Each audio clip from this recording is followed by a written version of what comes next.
So we're going to just look over quickly what your dashboard should look like on a full day. So I'm going to take this over to the 14th of April, and if you look on the 14th of April, you'll see a regular dashboard with some patients on it. If I go over to the 21st of April, as I was doing more training, you're going to see that there are more patients on this day. Now you're going to see a whole bunch of different colors. You'll see a yellow Hardcastle, and he has a scheduled appointment but hasn't been checked in yet. That's why he's white. If you look at the bottom of the screen, you'll see that there's different color codes. Roseanne, I put that she canceled or no-show. She didn't on that day. And then we have Joan, who was checked in. And then we have this patient who I saw, Martin, who not only was checked in, I completed the note, signed, and posted the charges. So that is going to be your gauge on how you're doing for your day. If you go over to Provider Summary, then you'll also see a list of patients. Right now, there's not anything with visits with no notes, so that means there's that I have at least started a note on everyone, and all I have to do is complete them. And these are my documents to review and sign off on. So let's say that I have a patient here, Anne, and I want to see other therapist notes on Anne. I would go to Patient Visit here. I would select the patient by hitting that radio button there, and I would find Anne. And what this will do is it'll pop out all the notes that they've seen. And you'll see that I've signed 2 notes on her. So if I was seeing her for the first time, then what I would do is I'd say, I wonder what the therapist had on the evaluation. So then I would hit Edit, and I would view the document. And then it would bring out my initial evaluation. And then that way I could see what was going on with this particular patient. So that's a very quick way to look at that. So the last thing that I'm going to show, because I just wanted this as a short segment, is that if I had a patient that I was very close to finishing a note on, let's go with Jane Raintree, I can actually start the note from here where I would hit Edit. I would view this information to make sure it was correct. If it was a cancellation, I would put cancellation here, and then I would click on Create EMR. And she pops out of my list, and I would create an EMR on her. So then what I would do, if this happens, you have to let us know, because we just have to change the assignment. But if I went to Provider Summary, there she is on 418. Typically, she'll stay in your patient list. It's an error. So if you do that and the patient drops off your schedule, come on over here to your documents to review and sign, and she'll be right here.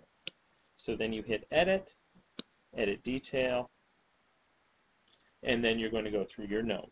So all this information will populate in, and you will go through your objective, and I'm going to have a different thing on your note, but you would put in your minutes that you saw her. So let's say we saw her 23 minutes here, 15 minutes here, and 8 minutes here. And we did, and again, I'm going to show how to fill out a note. What we would do is we would go to our charges, we would transfer charges over, and you'll see that charges transferred except for manual therapy, and they fixed that here in our newer database. And then you would post your charges. Cannot post charges, insurance is missing.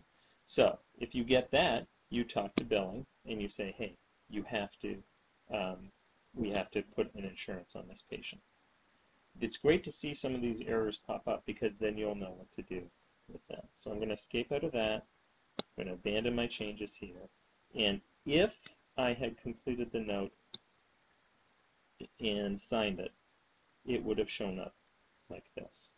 So if I went to Provider Summary and I wanted to sign off on her note anyway, which you couldn't do if you didn't post the charges, you'd sign off and complete. You put in your password, and I've completed the note, although I hadn't posted the charges. You can always go back and post the charges later. I would get the charges out of the way as much as possible. And then your note will pop up here. Now, you can't edit the note when the active note is open, and I will go through that too.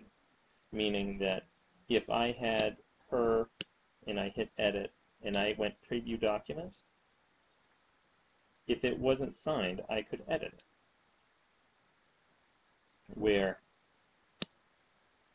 if I go here and edit and preview document, right here you can edit it. When you see these bars on the side, it means you can actually go in and say, oh gosh, I want that moved up one, or I want that moved up one, or here's a table, but I don't want to see that table in this particular note, and you can change it. Then you can save and sign off on it if you want to. And then you put in your password. So there's a lot of different ways which you can do it. If I had that same note and or if I had a different note here,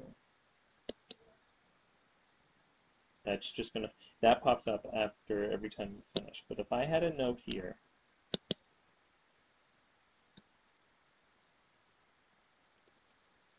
sorry, there's a lot of things popping up on the screen right now. If I had a note for Jane Rainstreet and I hit edit and I edit detail,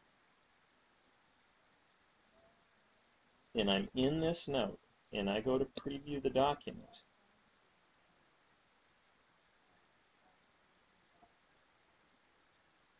you'll notice that bar doesn't show up on the side. That means I can type all I want, but it's not going to let me edit the note. The only way you're going to be able to do it is if you actually hit Jane Rainstreet, go edit, and go to preview document without the note being open. Then this shows up on the side and you can type in what you want, you know, when folder. Okay, so those are some of the features, and we'll go through a regular daily note. If you wanted to get rid of this bar, you could put that there. And then I'm just going to not save the changes on that. We'll go back to our appointments, and now we will finish up this part of the training, and then I'll show you guys how to finish up a daily note on the next part.